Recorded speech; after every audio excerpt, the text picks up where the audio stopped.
Shrimad home remedies में आपका स्वागत है और हम आपको बताएंगे व्रत के विधान, नियम, व्रतों के प्रकार और व्रत की समय सीमा के बारे में।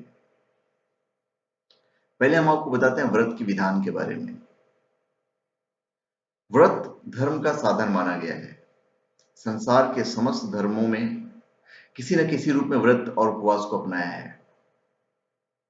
व्रत के आचरण से पापों का नाश होता है, पुण्य का उदय होता है, शरीर और मन की शुद्धि होती है, अभिलषित मनोरथ की प्राप्ति और शांति तथा परम पुरुषार्थ की सिद्धि होती है। इस उपासना के पूर्व विधान पूर्वक अग्नि परिग्रह आवश्यक होता है। अग्नि परिग्रह के पश्चात व्रती के द्वारा सर्वप्रथम पौर्णमास याग करने का विधान है। इस याग को प्रारंभ करने का अधिकार उसे उस समय प्राप्त होता है जब याग से पूर्वविहित व्रत का अनुष्ठान संपन्न कर लेता है। यदि प्रमादवश उपासक ने आवश्यक व्रतानुष्ठान नहीं किया और उसके अंगभूत नियमों का पालन नहीं किया तो देवता उसके द्वारा समर्पित हवि द्रव्य स्वीकार नहीं करते। अभी व्रत की जो समय सीमा है वो मैं आपको बता देता हूँ। प्रत्येक व्रत के आचरण के लिए थोड़ा सा बहुत समय निश्चित है। जैसे सत्य और अहिंसा व्रत का पालन करने का समय या जीवन कहा गया है, आप पूरे जीवन इसको निभाइए। वैसे ही अन्य व्रत के लिए भी समय निर्धारित है। महाव्रत जैसे व्रत 16 वर्षों में पूर्ण होते हैं।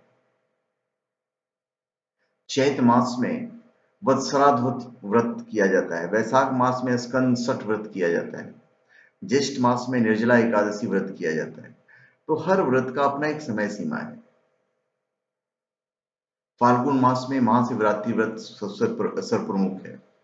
महालक्ष्मी व्रत भाद्रपद शुक्ल अष्टमी को प्रारंभ होकर 16 दिनों में पूर्ण होता है। तो हर व्रत का अपना एक समय सीमा है।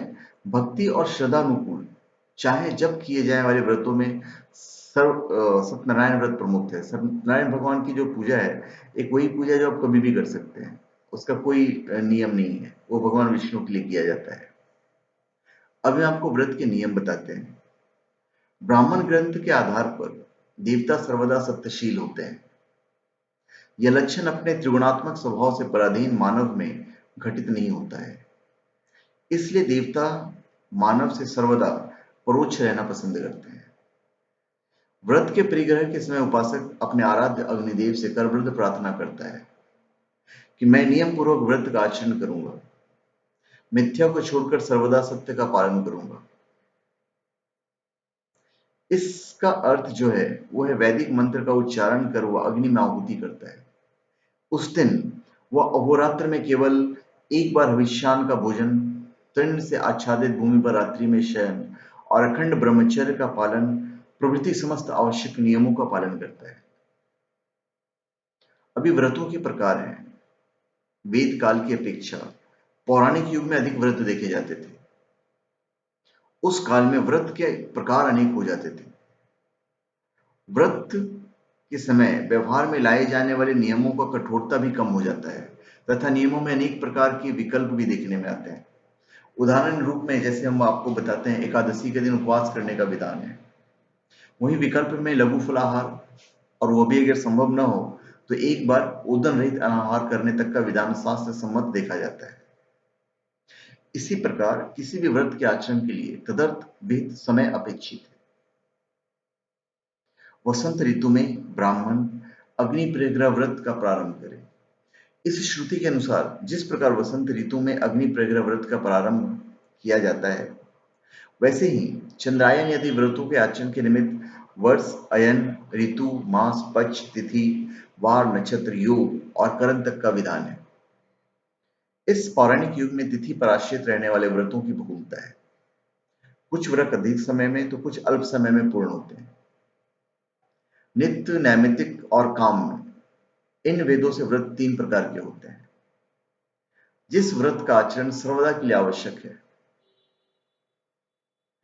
जिसके न करने से मानव दोषी होता है, वो नित्य व्रत है। सत्य बोलना, पवित्र रहना, इंद्रियों का निग्रह करना, क्रोध न करना, अश्लील भाषण न करना और परनिंदा न करना आदि नित्य व्रत है। किसी प्रकार के पातक के हो जाने पर या किसी प्रकार के निमित्त की उपस्थिति होने पर चंद्रायन प्रवृत्ति जो व्रत किए जाते हैं वे नैमित्तिक व्रत हैं। जो व्रत किसी प्रकार की कामना विशेष से प्रोत्साहित होकर मानव के द्वारा संपन्न किए जाते हैं वे काम्य व्रत हैं। यथा पुत्र प्राप्ति के लिए अगर कोई व्रत करते हैं तो काम्य व्रत के अंतर्गत आ जाता है, किसी भी कामना के लिए जब आप करते हैं तो ये हमने आपको बताया व्रत के विधान, नियम, प्रकार। व्रत और उपवास का जो संकल्प है उस संकल्प पूर्वक किए गए कर्म को व्रत कहते हैं। मनुष्य को पुण्य और आचरण से सुख और पाप के आचरण से दुख होता है। संसार के प्रत्येक प्राणी अपने अनुकूल सुख की प्राप्ति और अपने प्रतिकूल दुख की निवृत्ति चाहता है।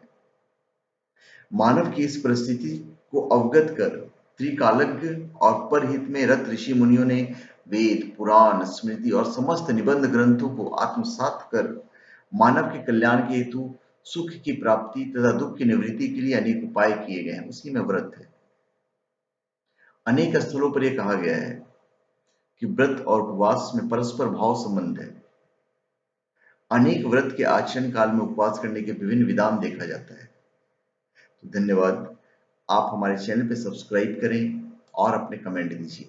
धन्यवाद।